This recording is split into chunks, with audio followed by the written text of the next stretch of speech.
Welcome, everyone. How does it feel to be networking in 3 dimensions?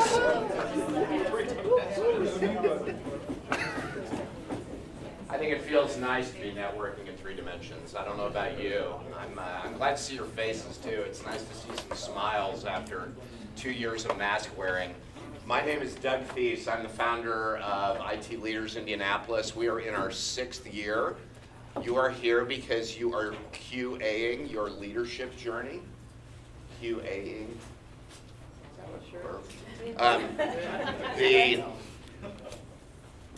The leadership part is the hard part of our job. Technology is the easy part, in my opinion. Some of you who are natural leaders who came from the business side, man, we're glad to have you. But for those of us who started in technology, the leadership and the people stuff is often the hardest part. So that's what this meeting is about, and it will always be about that.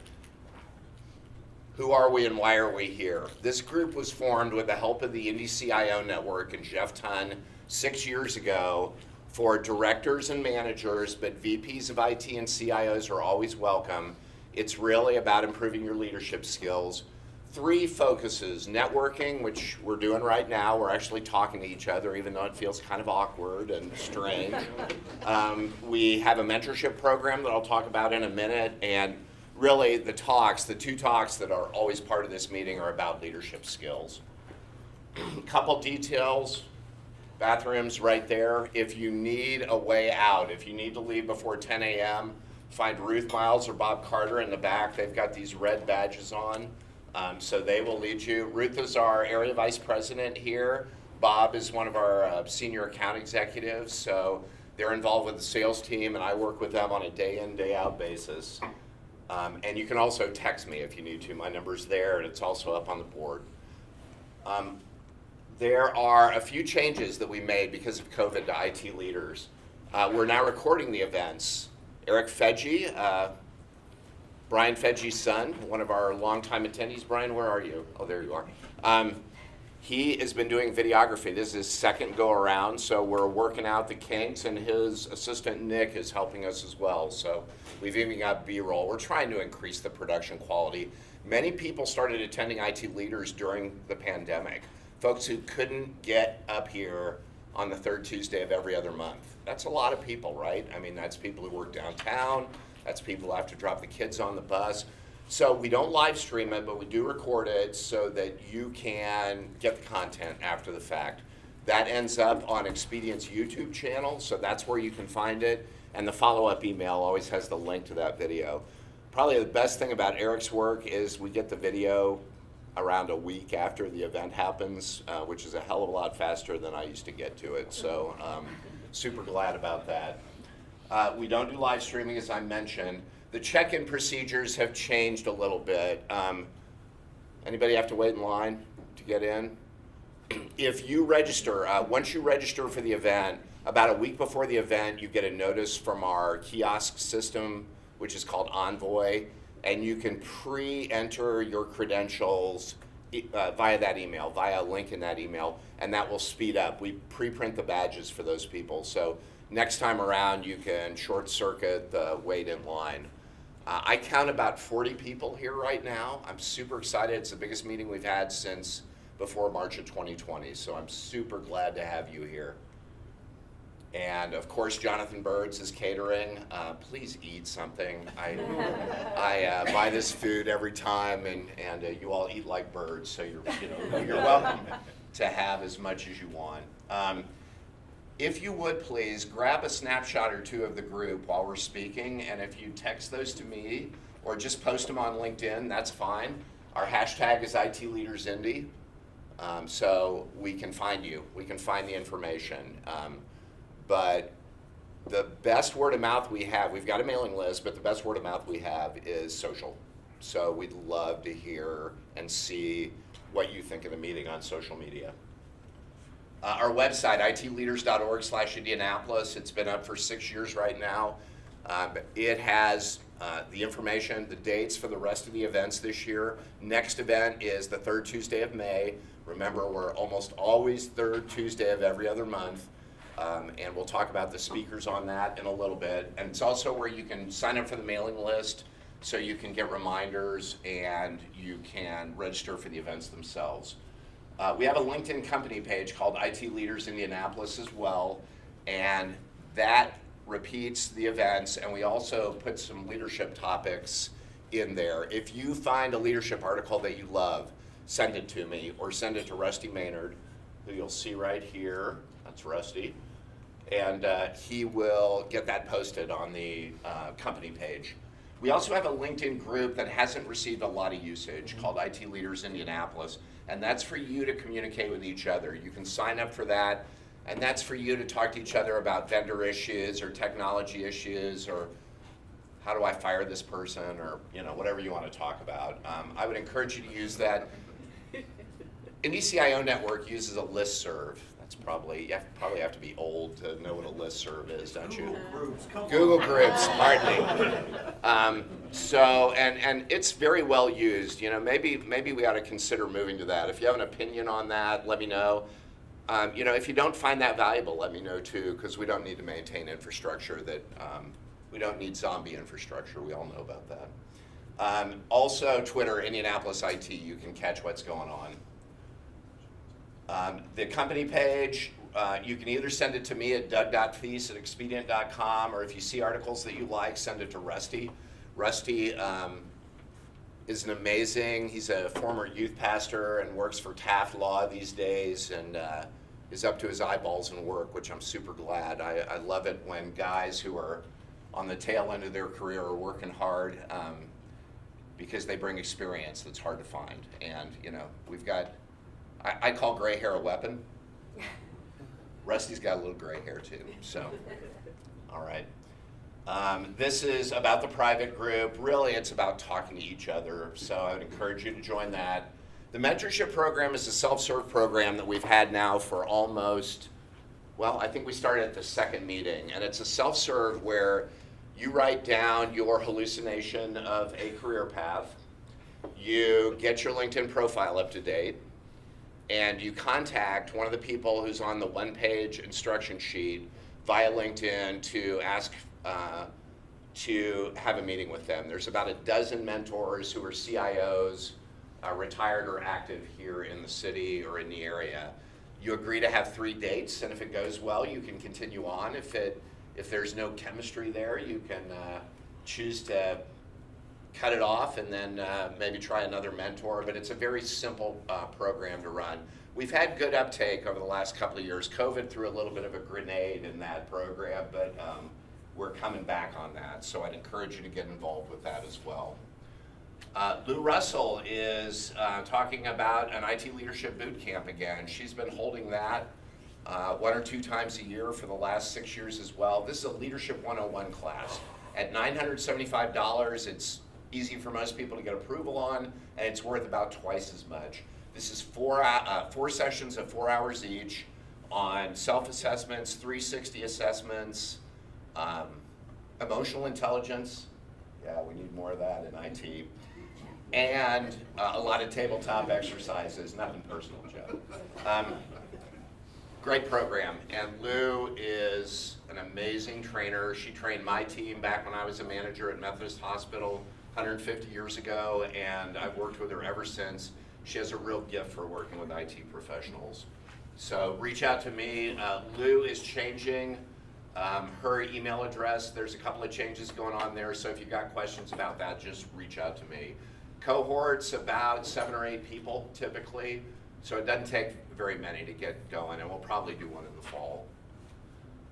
This is the part where you talk instead of me. Who is looking for their next position? Anybody here? Go ahead, Christy. What are you looking for? Hey, all right. Good morning, everybody. What I'm looking for is where I'm good, where my strengths are, is I enjoy being just right in the middle of all the action, right? Getting the right people around the table, working with the executive team to figure out where they're going and why, and then being able to translate that down to others and explain and work out the how are we going to do it, and really be able to translate the why from the big words or the big vision down to all the other teams. So where I find my biggest value is I like to be the center of all the action, and working with not just the teams at the tactical level, as I mentioned, but also all the way up to the executive teams, being at the table to help determine what that strategy, direction, and vision is, and then being able to communicate that value to everybody else. So I don't know the exact role or the title of that role, but it's something that has those bullet points under it. Christy Kennedy, folks, reach out to her if you've got an open position. Anybody else? Anybody else looking? Brian? Brian Fullwider. Most of you guys have probably seen me around. Looking for a leadership role in infrastructure or cybersecurity. Also open to doing consulting work if you have any needs in that area. So I've been doing a little bit of that here lately. So Brian Fullwider, thank you. Brian's got a ton of experience. Anybody else looking for a role? Anybody have roles in their organization that they want to talk about? Raquel. Hi, I'm Raquel Richardson. I'm the partner here in Indiana for Centric Consulting. We have a business model where we use national to help sometimes when we don't have the role locally. And so the past few months we've been ramping up our Microsoft services. So anything in the collaboration space, workforce collaboration, we've been blowing it out here locally, as probably a lot of you have Microsoft, right? So I'm looking for a leader in that to lead that practice. So you would work with the national team as well as the practice rolls out, the service offering grows, as well as be part of the Indianapolis team and do fun things like this. So that's what we're looking for. Thanks. Raquel and Centric help me with the IT Leaders Survey once a year, so you probably recognize Raquel from those events. And there's a good chance we're going to recap the survey summary. We didn't have a lot of attendance on that, and I think there was a lot of good information. So we're talking about an April recap of the survey. Anybody else? Anybody else have an open position? Please. Hi, I'm Sanjil Ramchandani from CNO Financial. Yes. I have many positions open. Okay. So I'm going to go with top of mind. So we're actually in a transformation stage. We're going from waterfall to agile to more like agile.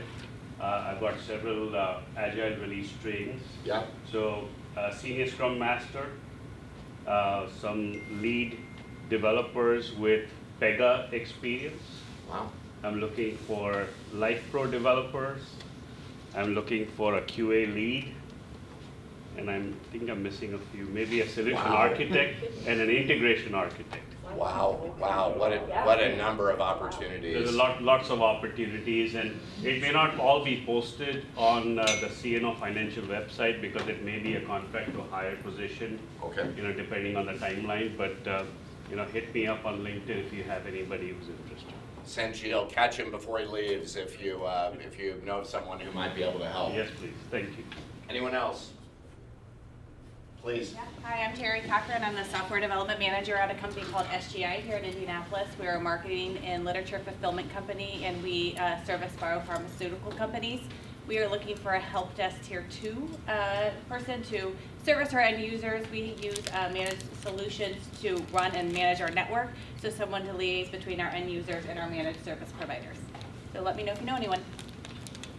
Okay, that's fantastic. Let me reconnect here and see what we've got. We've got the positions. We've talked about that. Upcoming events. I mentioned that the survey summary may happen again here coming in April. We just haven't nailed down a date today. I'm going to work with Raquel to get that done next week. Thursday, I am speaking with one of the reps of Hogan Consulting on VDI. We've got a hybrid workforce. I don't know if you heard, but we're all back to work. But not really, right? Not all of us are going into the office. And Hogan Consulting is one of Expedient's big partners. We're having a discussion on modern VDI technologies and how to be able to deliver better work experiences without killing your staff. So if that is of interest to you, you can find that on my LinkedIn page. I'm not sure what's going on with the video here. I'm going to have to fiddle with that. But I've got a link for you if you're interested. That's Thursday at 11 a.m.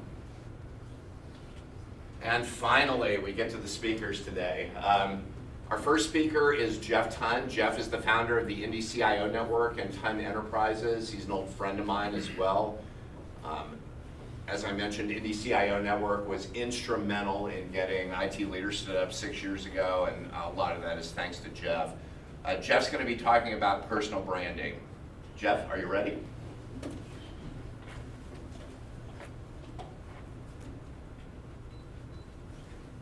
While Doug's doing that, could I have a couple of volunteers? It's not anything hard, you just gotta pass out paper. Good Lord. Bunch of IT people. Sure.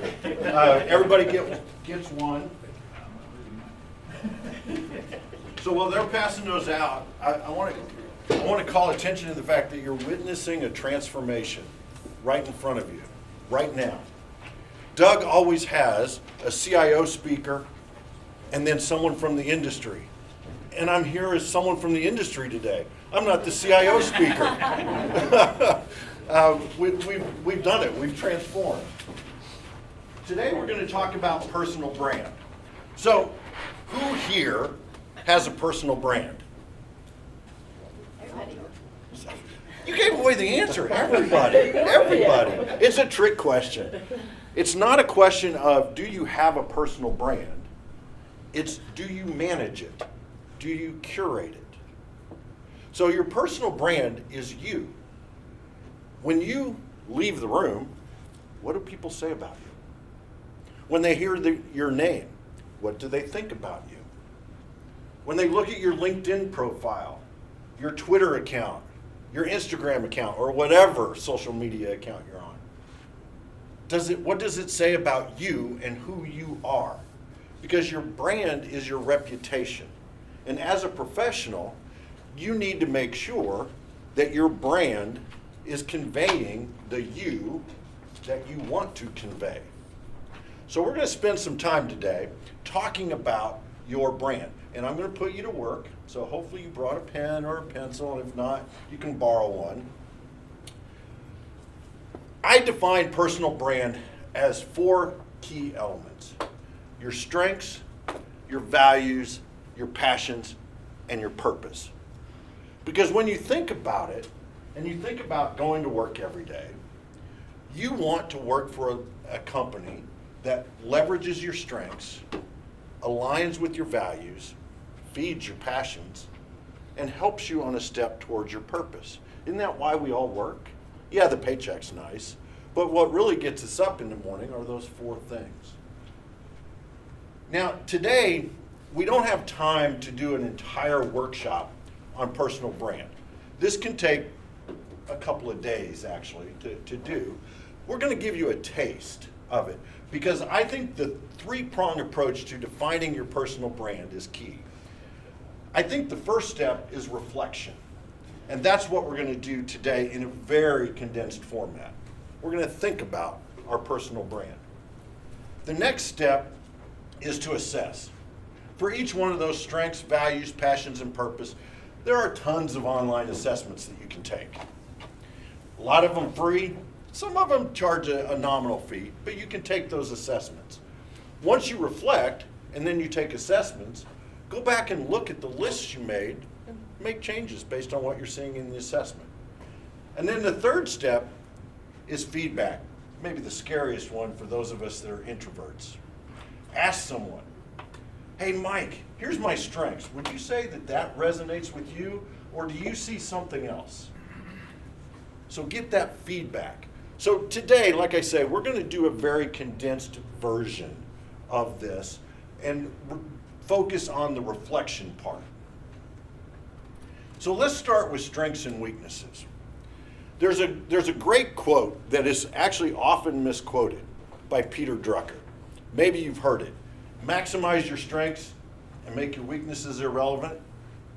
Has anybody heard that quote? Nobody, really? Well, some. Okay. That's not what he said. He didn't say that. What he said was, cultivate a deep understanding of yourself. Not only what your strengths and weaknesses are, but also how you learn, how you work with others, what your values are, and where you can make the greatest contribution. Because only when you operate from your strengths can you achieve true excellence. So it goes much deeper than that. It's cultivating a deep understanding of your personal brand. So what I'd like you to do, I'm going to start the timer here. You have 3 minutes, and that's not a lot of time. And I want you to try to write up to 10 strengths and 10 weaknesses on the back of the page there that I handed out. Do it on the back for now. But list 10 strengths and 10 weaknesses starting from now.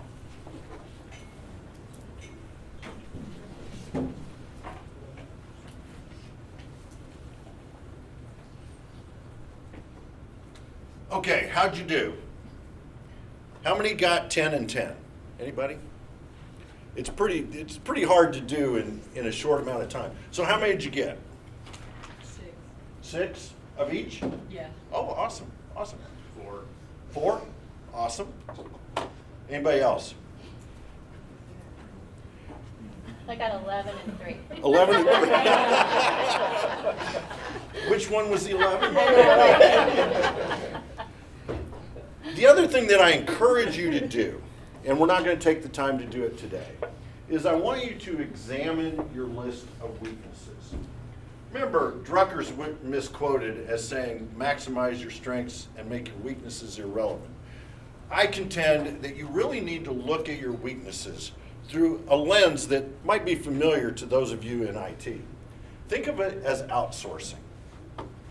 When you look at your weaknesses, is there anything on that list that you can outsource to someone else on your team? In other words, can they supplement your weakness? But if there's something on that list that you need to do yourself, it may be something that you need to develop in yourself, right? Great example from my own career. I stink at project management. You do not want me running a project for you. It's way too detailed for my brain. But when I did this list several years ago, I would have put public speaking down as a weakness. But I knew that in order for me to achieve the things that I wanted to achieve in my career, I had to get over it. If I wanted to be a CIO that has a vision, I can't have somebody else doing my presentations for me, because who is everybody going to follow? That person. But I can have a damn good project manager on my team, right? So look at those weaknesses and see which ones you need to develop, because you can't outsource them to someone else. Now, on your personal brand amplifier, what I'd like you to do is very quickly is look at your list of strengths and pick 5 and put them on your personal brand amplifier and just write them down on there. Typically what I'd like you to do is do your top 5. But again, I just want to give you a taste today of what this is like. When I do that, what I end up with on my list is continuous learning, developing others, strategic thinking, team building, and commitment. I feel those are my top strengths. Yours probably looks different. Values. Values is the next key element of your personal brand. They are your compass. They are what points you to what is good and valuable. Have you ever had a job when on either Sunday night or Monday morning when you're getting ready for work, you just get that horrible feeling of dread in your gut? Have you had that job? Chances are something in that environment is violating your values. It might be your boss, it might be your teammates, it might be the company itself. But if you get that feeling of dread in your gut, it's probably because they are not aligned with your values. So, next exercise on the back of your paper, there's a bunch of value words. I want you to take 2 minutes and read through these and write down as many of them that resonate with you. Say, yeah, that's important. So 2 minutes.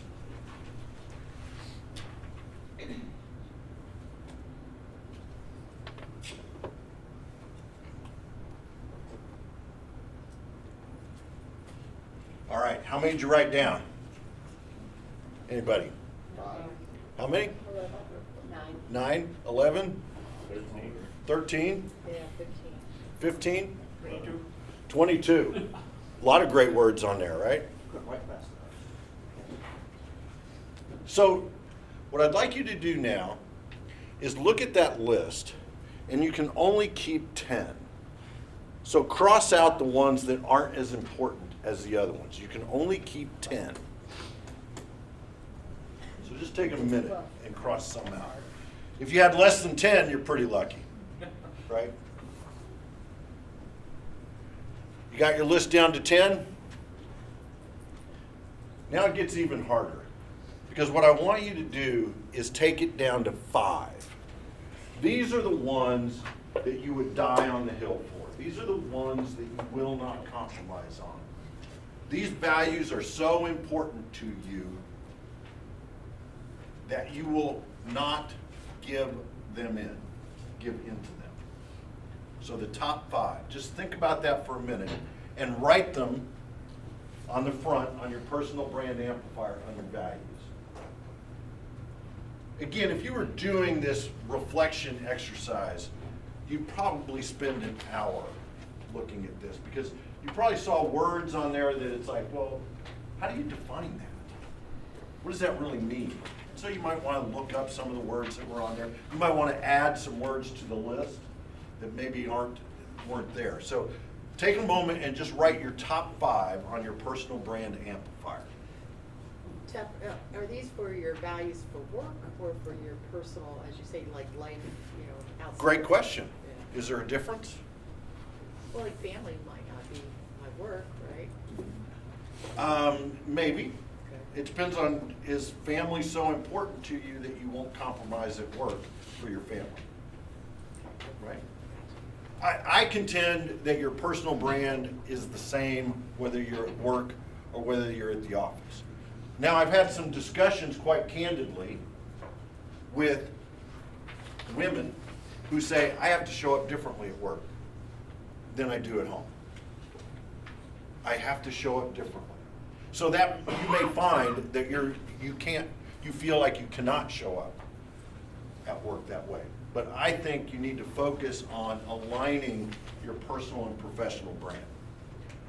When I do this exercise, I come up with altruism, creativity, empathy, vision, and family. All right, let's move on to the third key element, passions. These are the things that get you excited. They're your jam, right? This is when you talk about these things, your face lights up. And everybody knows you're excited about it. Mike knows this. Some of you others know this.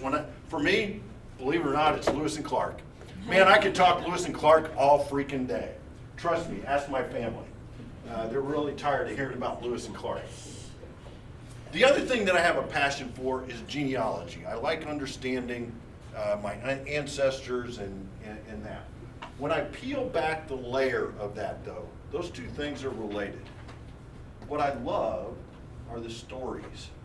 The stories of what people were doing, what they were thinking, and what they are feeling. So one of my passions is storytelling. What I'd like you to do is take 2 minutes, and I want you to write as many passions down on the back of your sheet as you can think of. What are you passionate about? What do you get excited about? What gets those juices flowing?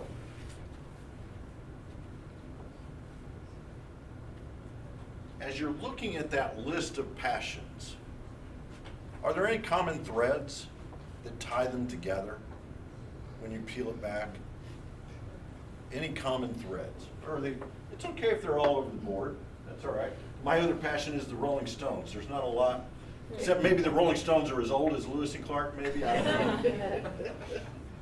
But look for some common threads. Then what I'd like you to do is on the front page, write down 2, maybe 3 of your passions. When I do this, I've already mentioned one of mine, storytelling. The other one that I am really passionate about is tech in business.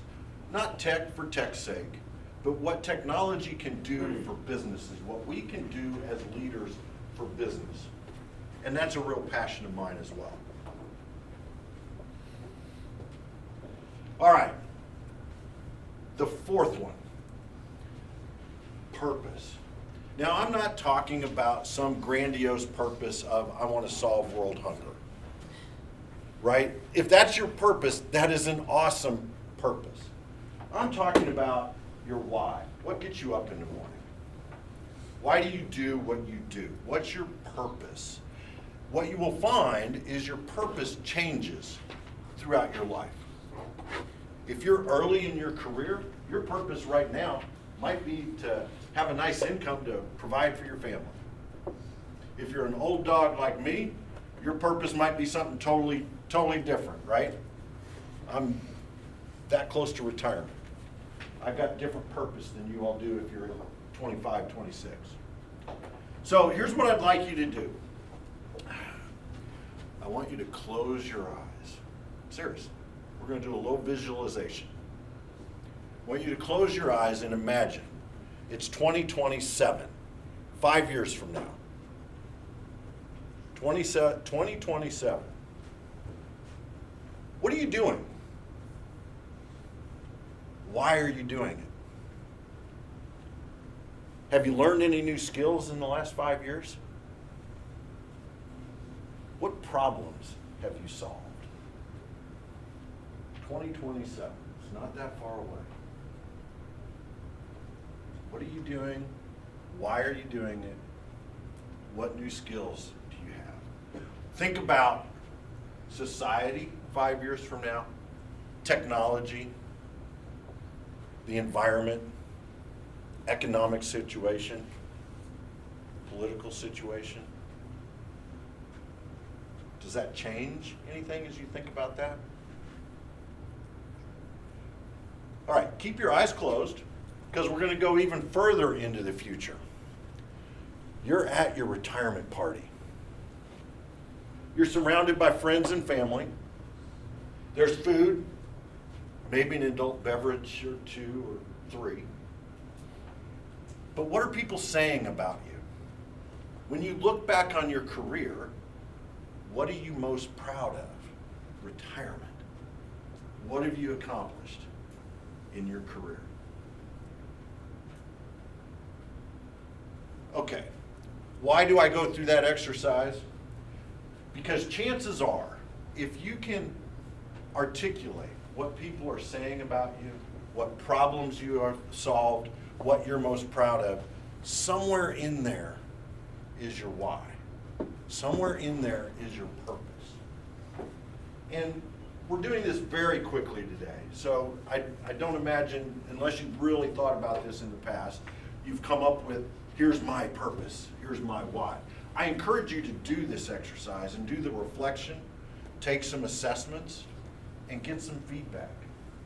Because what I'd like you to do is flip the page over, and if you were able to come up with a purpose, I'd like you to write that on your personal brand amplifier.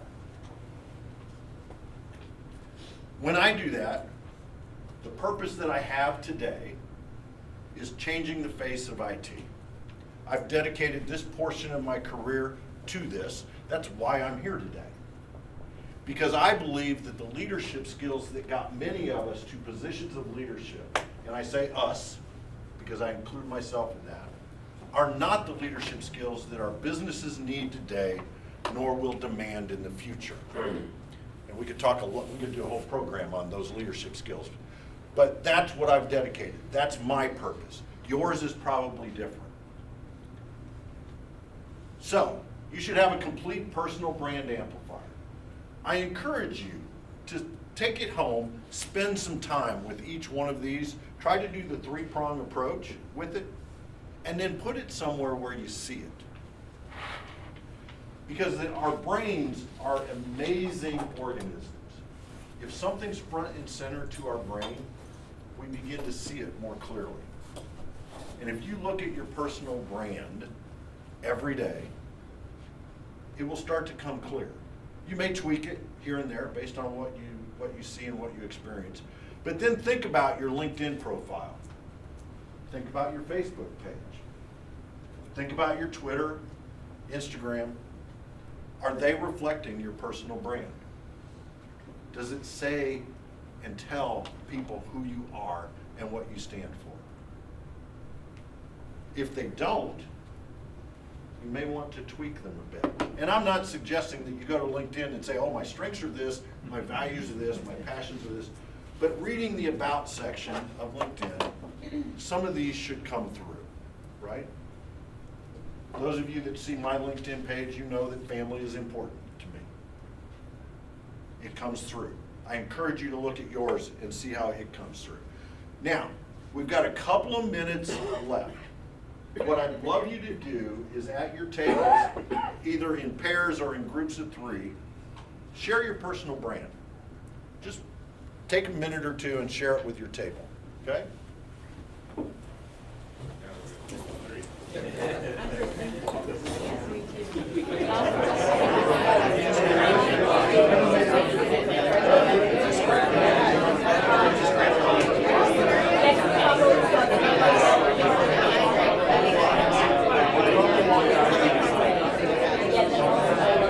All right, I want to pull it back in. I know you didn't all have a chance to share. Pull it back in. All right, Dan. Pull it back in. Again, this was a real quick taste of what it's like to experiment with your personal brand. And I loved the buzz that erupted in the room when you started sharing. That was awesome, awesome. I encourage you to do this exercise, and then as you're sharing your personal brand with someone, ask them, is this the Jeff Tunn that you see? Is this the me that you see when I'm out and about? And if not, think about what you might need or want to change. This can also feed into your personal growth plan as you're working on what do you want to change or grow or learn in 2022. Use this exercise to kind of feed into that. Now, before I wrap up, just a quick commercial. One of the things I do these days is I do one-on-one coaching with IT professionals and help them grow in their career. I use a canoe analogy, but no, I will not make you get in a canoe unless you want to. I'm happy to do that if you want to. But if you're interested in that, please reach out to me. I'm really easy to find. I'm Jeff at jeffreystun.com for my email. On LinkedIn, Twitter, Instagram, and Facebook, I'm JTON Indy. Would love to connect with each and every one of you if we're not already connected. So thank you very much. I'll turn it back over to Doug. Thanks, Jeff. That was great. Our next speaker is the CTO of First Merchants Bank based out of Muncie, Indiana. His name is Mike Butler. I met Mike about 3 years ago and loved his passion, loved his sense of humor. He's talking about a passion that I have, and that's about biases in leadership, things like confirmation bias and the 100 different biases that we operate under and how we deal with that. So if you want some more coffee or want some more food, grab it now while we're getting prepared. And welcome to Mike. Okay.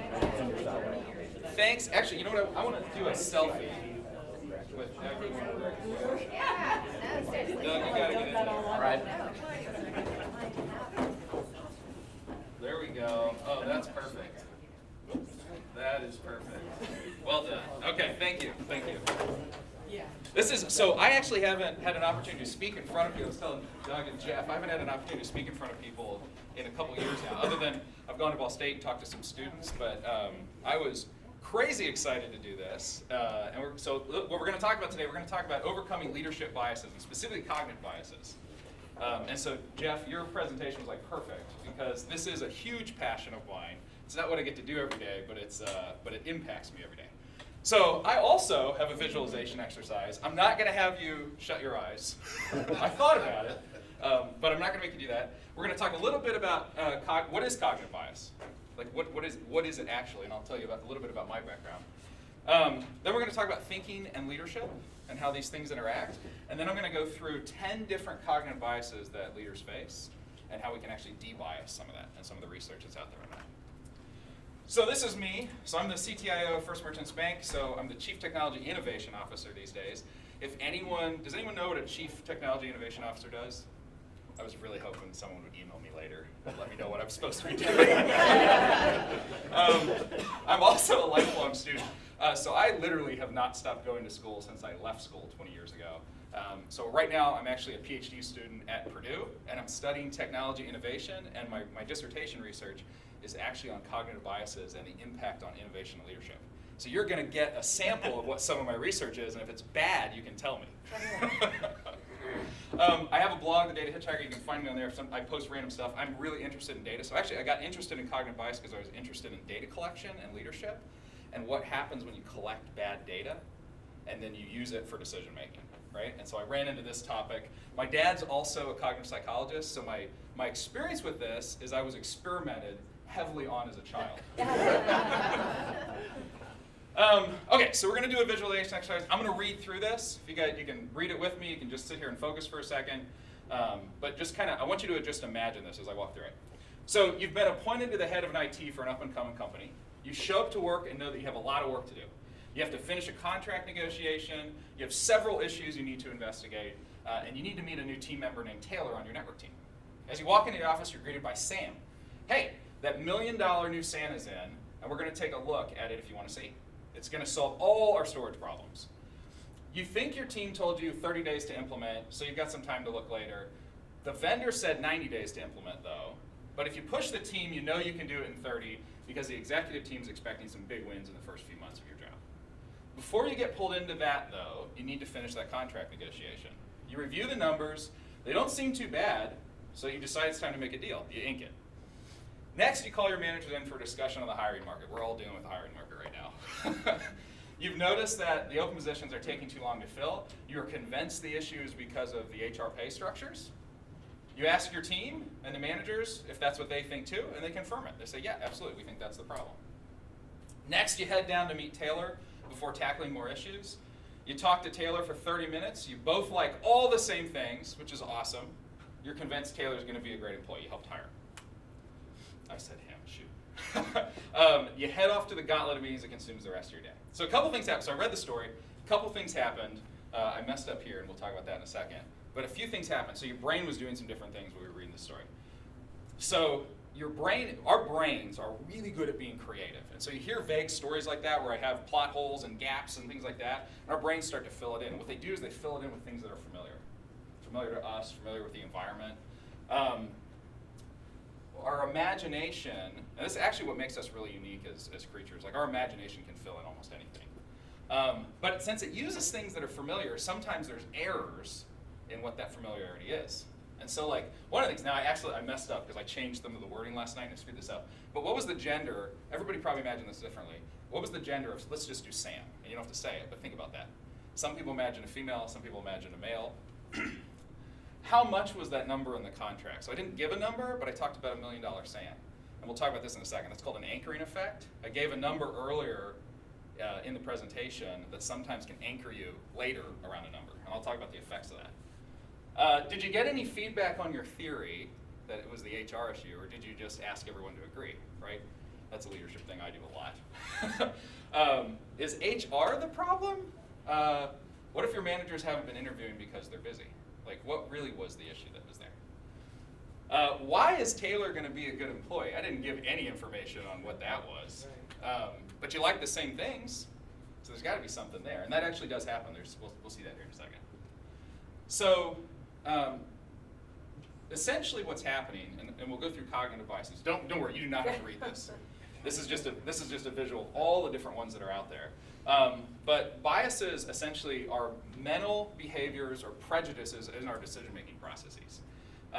They're attempts at the brain. I think this is really cool. They're actually what your brain is supposed to do. It's creating shortcuts for you to be able to interpret the environment. And we'll talk about, if you've ever heard of dual processing theory, I'm going to give you like the 80,000 foot view of it here in a second.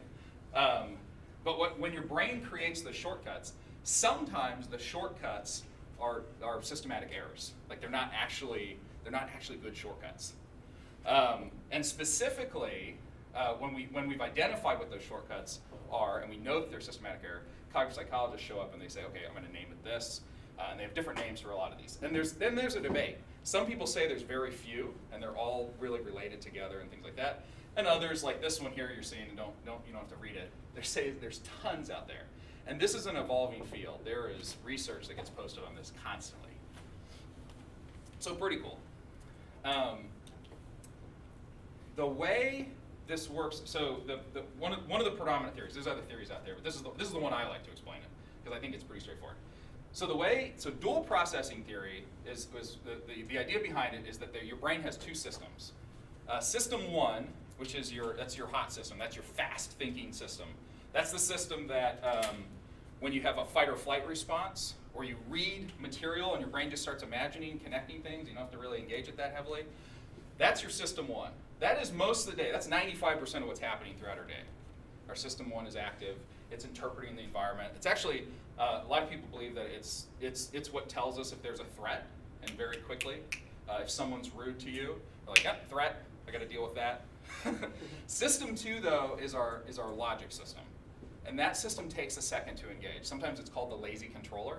It's slow to react. It's not as fast, it's not an intuitive engine.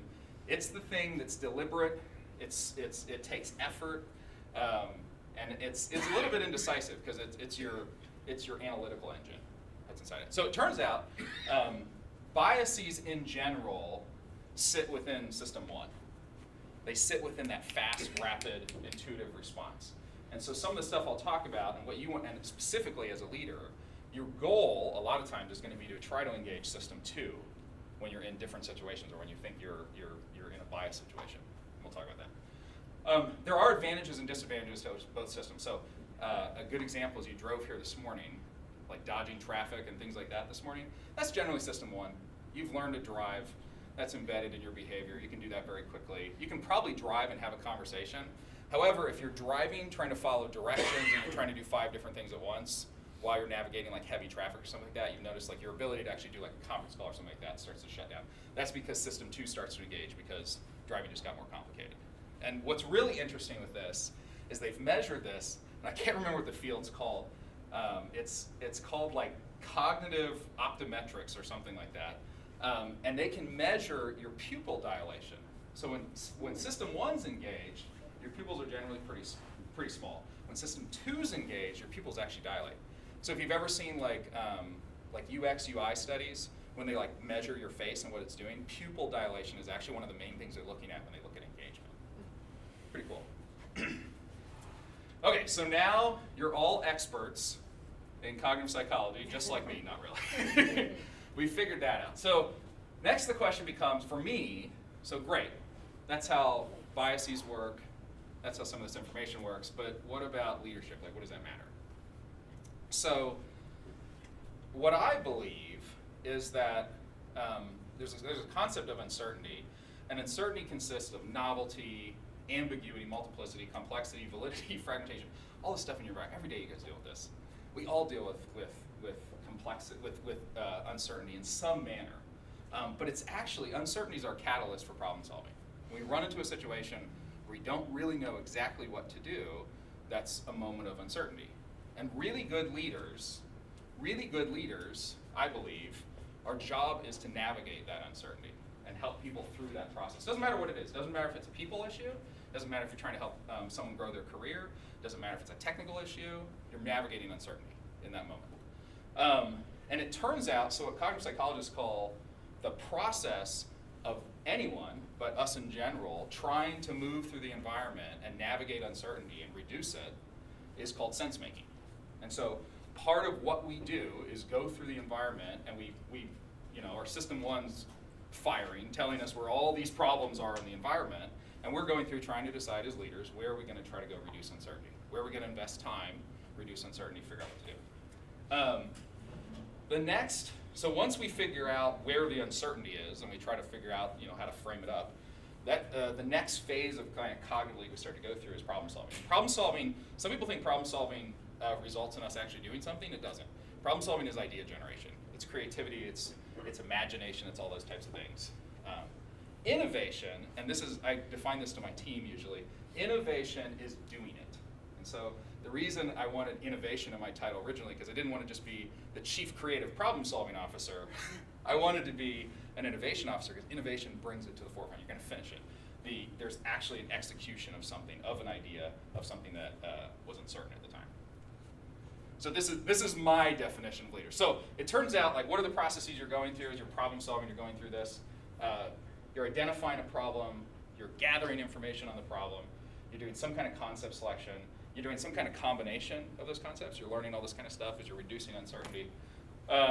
Then you're generating ideas, right? We've all been in those brainstorming sessions with our teams where they have 100 ideas and we're trying to pick then which one is the one we're gonna do, right? We go through implementation planning, we do it, and then we monitor that solution, right? So that's pretty traditional. That's almost like a project plan if you really look at it. That's what happened. But this is actually a cognitive process. This is a book I had to read for some research. This is what they lay out in that. It's pretty interesting. It's and I'll show you at the end. It's a guy named Mumford that does a lot of research on this. Okay, so now I've framed what are cognitive biases, how do I think about leadership, which is a really technical example. And then, so now what I want to do is I want to take some different examples of cognitive biases, how we can think about them, how they interact our days. So the first one, and my favorite one, is overconfidence bias. So we make judgments in an extreme beyond what we can actually do. And we all see this. This is an easy one, right? This is, this is a great example. Thinking you can do a presentation on cognitive biases to a group like this. Project timelines, that was kind of in the example, but we run into this too, where we start to get overconfident that our team can actually do something faster than what the vendors are telling us or what they're telling us. Doing changes to a product with no research, no information, no data, just doing it. Skill acquisition, and you'll run into this if you ever get, I love Jeff's presentation, you're talking about different personalities and things like that. There are personalities, if you've ever used like PI, predictive index, there's a type A personality in that. That's a pretty aggressive personality, but it also believes that it has skill acquisition faster than everyone else. They see it, and they are immediately an expert, and they can tell you about it, right? Pretty interesting.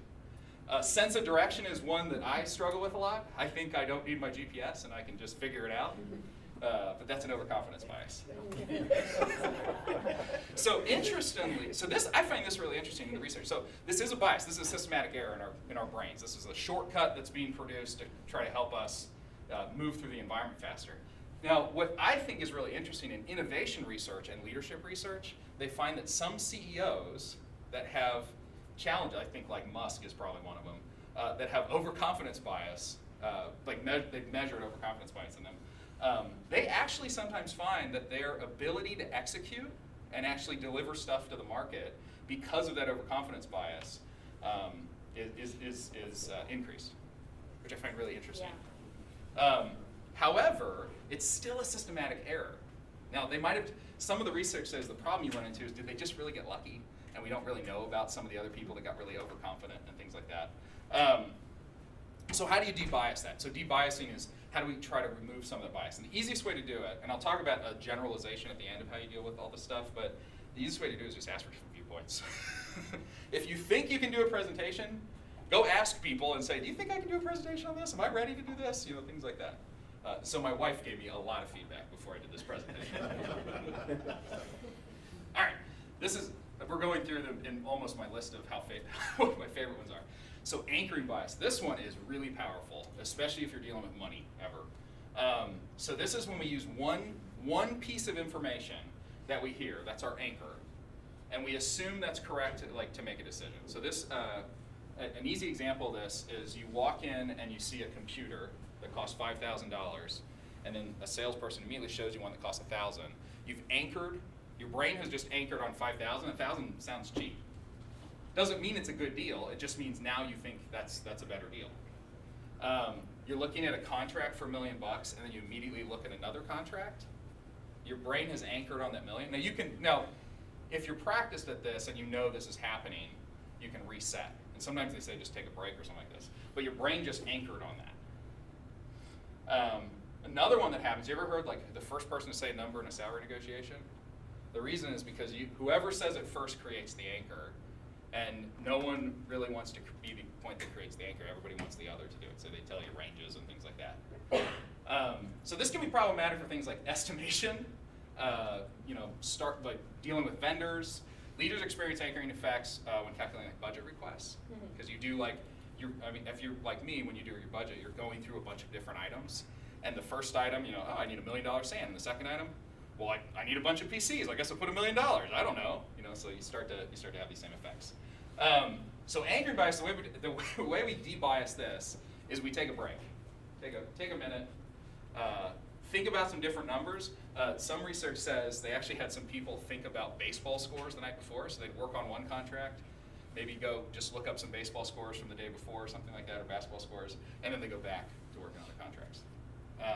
The other thing you can do is you can ask for multiple forecasts from different people, get different opinions, ask what everybody thinks it is, and then you can average it or something like that. Anchoring.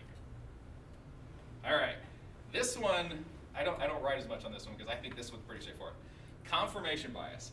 So we seek information that confirms what we think. This is really bad. We see this, actually, this is getting worse in science too, because not just the business community, but the science community, people are doing research to try to prove they are right versus disprove their theory, which is what you learn. Like scientific method is you need both sides of the coin, right, to learn what you're doing. So some examples of confirmation bias, seeking feedback from only companies that agree with your strategy. So, and I've been a part of this, where we go out and we find a bunch of companies and what they did with, a solution, and they say, we find 5 that did Teams and 1 that did Zoom, and we want to do Teams. So we say, well, we don't need to listen to the one that did Zoom. Let's just talk to the people that did Teams. Let's go. Reading only journal articles or articles that confirm your view. That can be a problem. So I've run into this too, where I'll think like, we've come up with like a new data architecture or data strategy, and I'll just go read material on that specific thing, and that's it. And now I don't have a worldly view at that point. Fake news is another example, not just in general, where people will watch only the thing that they believe, whatever it is, but that only confirms their belief system and not other, articles and things like that. So as it relates to innovation, the research shows that a lot of people fall for this, and that most people will try to find an expert that confirms their point of view versus rejects their point of view. Most people do not like to be told that their idea is wrong. Specifically professors, I'll tell you that. So the easiest thing, so confirmation bias, the best way to debias it is actually just training on it. Just training to think about confirmation bias. So talking about it like we're doing now is actually a great way to engage it. And seek alternatives. So finding somebody, and you've ever heard of like the devil's advocate model? I didn't write it in here, but finding someone who, I have one of those. I have a guy on our team that he's great at this. He can argue with himself, but he's really good to bring into situations like this where I think, hey, are we just doing this because like I found all this research, it's just what I want. He's really good at it. And forcing your system 2 to engage. And I'll talk about that here in a minute. If you can get system 2 to engage, that's your deliberate engine. That's your analytical engine. It forces you to challenge some of the things you're seeing. You see a news article, it doesn't make any sense. You see a journal article, it doesn't make any sense, or an industry article, it doesn't make any sense. If you can engage system 2, so take a deep breath, think about it for a second. As system 2 starts to engage, that's your ability to challenge things. Pretty cool. All right, blind spot bias. And this one I'm probably experiencing right now. So the belief that I am less biased than those around me, and this happens, everybody experiences this. This is one you almost can't control. You go to a presentation on biases, you come out, you're like, I'm less biased. I know what's going on now. But some examples of this are, yeah, I think I'm less biased because I'm giving this presentation on biases. It doesn't actually mean that. We see this as leaders when a manager, you think your judgment might be better than your staff because maybe they have a bias. You think they're being overconfident or something like that, right? And these biases, they get really complicated and they start to interact. This is where this gets really complicated. So everyone experiences bias, and specifically this becomes a problem in communication and collaboration, which is like a key to our environment right now. When you experience a bias where you think you're less biased than everyone else, you can imagine what that starts to do in collaborative environments. It starts to make people ignore each other, which breaks down communication channels, which breaks down your teams, which breaks down pretty much everything. So the only real thing you can do with this one is just train and create awareness. Train and create awareness with your teams, train and create awareness with yourself so that you can identify when some of this is happening. Aha. Loss aversion bias. This one, as an innovation officer and as a technologist, this one will probably relate. So loss aversion bias is an asymmetric evaluation of positive and negative outcomes, specifically with weighting on the negative. Thinking negative is actually larger when either they could be equal, the positives could be larger, but we're only focusing on the negative in loss aversion. So this is an example of this is selling a stock like immediately after a minor change. Someone just sells the stock, they're done with it, They don't want to hold. They start to think about the perceived loss. So it gains 0.25%. You sell it because you made 0.25%. You're done, right? Rejecting projects that can save thousands of man hours, but it's going to cost you hundreds. And what will happen is people get overly focused. And I did hours on this one. I think you can do dollars too. They get overly focused on the dollars spent or the man hours involved, and they say, well, we can't do that. It's not possible. There's too much negativity with this. I love this one. This actually happens. So loss aversion, if there's a piece of cake or a donut in the office and there's one left and you want it and you don't get it, you think about it all day, right? But if you get it, you don't think about it, right? You got the positive. So this one's pretty interesting. This one's a challenge for those of you from a leadership perspective for the work you're doing on your projects, the work you're doing in terms of trying to figure out where you're going to spend your resources and your time. Loss aversion is challenging for a lot of us. So debiasing techniques, specifically as it relates to leadership, is you have to assess all the benefits. So there's tools out there like ROIs and things like that, but really doing a risk assessment, assessing the benefits, and really challenging what you're looking at is your easiest way to debias this one. All right, status quo bias, and we're all, if you're mostly from the Midwest, you pretty much experiencing this as a day-to-day, as part of your day-to-day life.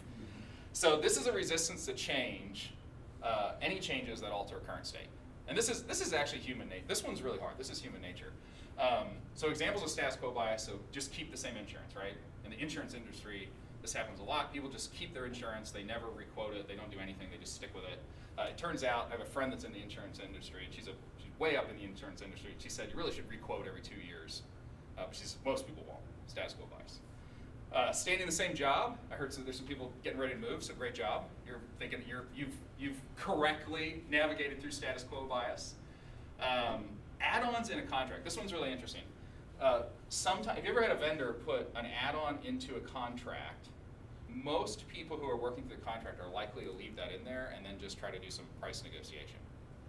So I've had vendors leave, and I don't think they're actively doing this, but the reality is the training shows if you can put something in there, they're more likely to try to leave it in there and just keep it than they are to try to remove it out of the contract.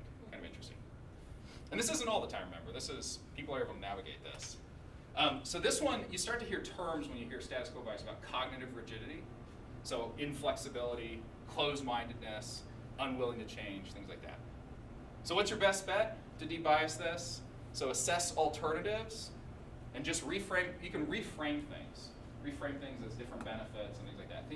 If you can get people to think through it with you and come up with different options, a lot of times people will, with a reframing, if you've ever gone in with one idea to your boss, and then a week later you go in with the exact same idea, but you've tried to restructure it, and then they approve it.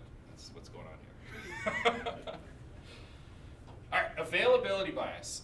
So this is a superset of biases in which people make estimates on the ease at which they come to mind based on the frequency they're seeing.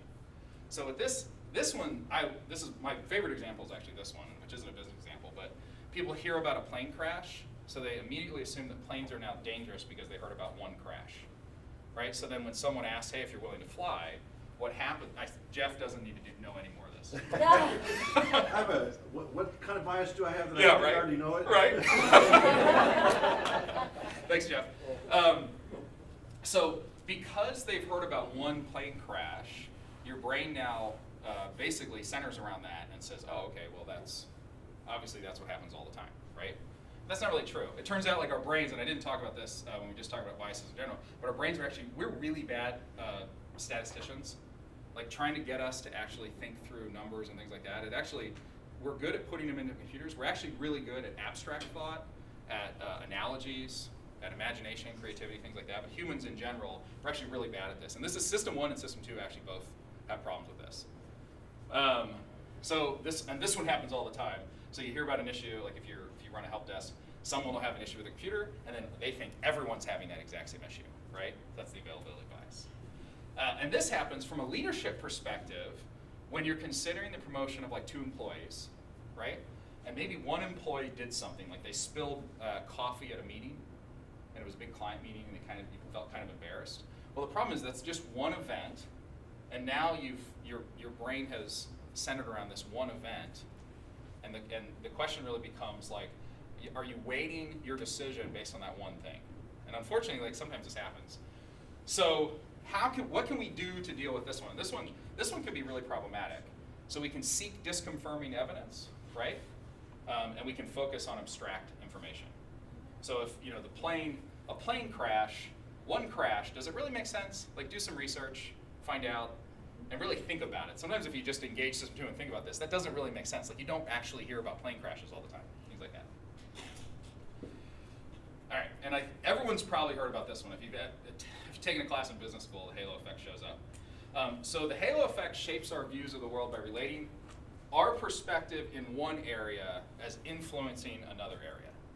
So it's basically, and a great example of this, we think someone is good at their job because we have similar interests. Another one, and I don't have it on here, another famous one is people think someone's good at their job because they're attractive. And so but those aren't related. They have nothing to do with each other. But it shows up. This one's a really good one. My wife's pretty introverted, so I put this one on here, and she's like, oh, that's the one you need to tell everyone. Assuming that an extrovert is more intelligent because they're willing to talk more. That has nothing to do with someone's ability or intelligence or anything like that. Assuming someone wearing a suit is in charge versus a person wearing a t-shirt.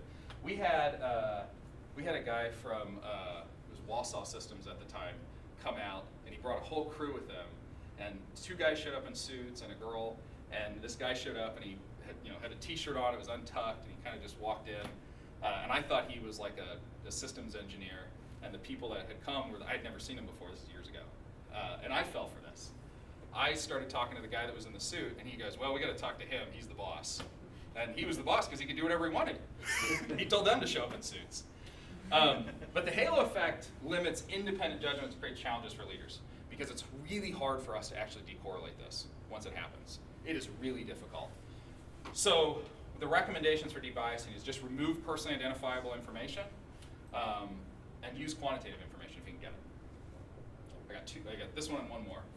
So representativeness bias, I always say that wrong, but occurs, and some of these are really related. You see some of the correlation between them, they're really close. Occurs when the correlation of 2 classes, suppose A and B, are thought to have a high degree of correlation, but there's no data. So very similar to the last one. So a good example of this is where stereotypes are born, right? And this is system 1 in Actum. Thinking a male is better than a female in a technical role. And that happens, we see that in technology. And that really doesn't make any sense. This is a great one from probability. So if you flip a coin and you get heads, heads, heads, and then if you immediately ask someone, like, what do you think the probability of getting heads, heads, heads again is? They think, is it higher than getting tails, tails, tails? And they'll say, oh yeah, because I just got it. Well, no, they're exactly the same. Actually, the probability of heads, tails, heads is exactly the same as getting heads, heads, heads again, or tails, tails, tails. We see this, if you've ever been to Vegas, I have a friend that goes to Vegas, and he is convinced he can predict the roulette wheel. And he'll just watch it like, black, black, black. All right, I'm betting black. I'm like, that doesn't matter. We see this too if you've ever read research on a company and their profitability. If the profitability statements are very positive, we start to associate that with higher profits. Right? So we've associated this really well-written thing against higher profits, which isn't true. So easiest technique with this is, again, 2-second rule. 2-second rule, and I haven't brought it up until now, but the 2-second rule is you just breathe for 2 seconds, that engages system 2. When you read a fact or someone asks you a question like that, really think about it, right? And that's the concept behind system 2 is just take a second and think about it.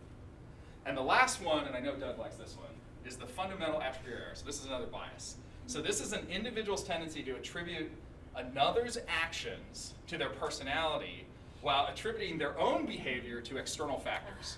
We probably have all done this. So this is someone's late to a meeting, and we chastise them for it, and then 2 hours later we're late to a meeting, and it's like, oh, well, that was out of our control, right? It's not our fault. That's someone else's fault. I've had this happen. You're late to work, so you're cutting people off, right? You're driving down 69 at 100 miles an hour trying to get to work, and then someone cuts you off, and they're a jerk. Immediately, they're a jerk. You were just trying to get to work. And I've actually had this experience too. We had, you have an employee that fell asleep at work. You assume it's because they're lazy, but you fall asleep too. But that's because you pulled an all-nighter at work and you've been there for 48 hours. And later, something could happen, like you learn later that maybe they had a newborn that was keeping them up all night, so they had the same experience as you. This one's really dangerous. This one is actually really hard to unwind once it gets in your head. The main debiasing techniques are actually just list positives about people when you get into this type of bias and get to know them. And I actually wrote this one on here because this is my favorite one. Is just give people grace. Yeah. Like, think about it for a second. Is that really them? Like, if they fell asleep at work and it was one time, does that really make sense? If someone's late for a meeting? Now, if they're habitually late, maybe they just don't care. Okay, so hopefully that was helpful. So debiasing. So in general, debiasing, the easiest way to debias anything, so I only did 10 cognitive biases, there's hundreds out there. Those are some of the biggest ones, is learning and training. So awareness is your best defense. Figuring out a way to engage system 2 when you think you're getting into a bias situation, or you're having those thoughts, that's your superpower, is try to get system 2 to engage and help you think through situations. Hopefully, but I don't know, but hopefully by listening to this presentation it helps you make decisions later. If it doesn't, I'm not going to take credit for it. If you're interested in any of the stuff I talked about, this is some of the reading that I think is interesting that's not like textbooky. The Advantage is really good. So this is foundational. If you're interested in any of this, you just read Thinking Fast and Slow. It's a heavy read. This is Dan O'Connell's response to it, too. It's Noise. It's a new one. I'm only halfway through that one. But it's excellent. And it really fills in some of the gaps that show up in Thinking Fast and Slow. Leader thinking skills is very academic, but if you're really into this stuff, that one is, I really recommend that one. It is a collection of different papers and works, and it really talks about how problem solving and how leaders actually work in the environment. Actually, one of the things that's really interesting in it, they talk about our ability as leaders to be able to switch between tasks and information throughout the day is a key skill. It talks about intelligence, and if that's a factor in your ability to perform as a leader. It's pretty interesting. I'm not going to tell you, you have to read it. The Best Place to Work is actually really good. It has a lot of cognitive theory inside of it. And then one of my favorites is Algorithms to Live By, which talks about if you're a computer scientist or a CS grad, it actually talks about some of the algorithms like concurrency, things like that, and how you can actually use those in decision making. My favorite part of it is an optimization, so I like data. Optimization algorithms, they talk about optimal stopping, like how long should you do something before you should really just stop doing it, right? So how long should you let a project run over before you should say we're done? Something's wrong. And with that, I hope you learned something. Any questions that I can try to answer? So you basically just took about 2 years of a collegiate course in 30 minutes. So congratulations. Questions, thoughts, anyone? A couple of comments. There's a book called Why Plans Fail by Jim Benson, the guy who wrote Personal Kanban, that talks about a wide variety of biases, some of the ones you mentioned and some additional ones too. Yeah. And really focused on the leadership side of things. I think fundamental attribution error is a big one. False consensus effect is a huge one in leadership. Did you really build consensus, or did you make that up in your head? But it pays. I mean, when you read them, you'll be more aware. Absolutely. Yeah. So. Well, and awareness is part of the key to working through this kind of stuff. So Absolutely. That's great. Okay. Thanks, everyone. Appreciate it. A couple of things. Remember, I've got a VDI presentation with Hogan Consulting on Thursday. If you're interested in that, just reach out to me. That is a webinar at 11 o'clock. Thanks, as always, to Expedient. They allow me to spend my time and their money putting this group together. We've been going 6 years now. I think this is our 32nd meeting. So, and I'm glad to see so many people involved. It's really, really fun. Next speakers in May are Pete Williams, CIO of Butler University, who's got a great story to tell on innovation, and Alex Perry, a return speaker. She runs a company called Practically Speaking, and we're going to be talking about mental health in the workplace and how to cope with that. I think we're all feeling a little awkward these days when we get back together. Even the extroverts are wondering, am I really an extrovert? Because we've been in 2 dimensions for so long. So the topic should be good. Mike, thanks. Jeff Tunn had to leave early. Thanks to him, and thanks to all of you for attending. Thank you.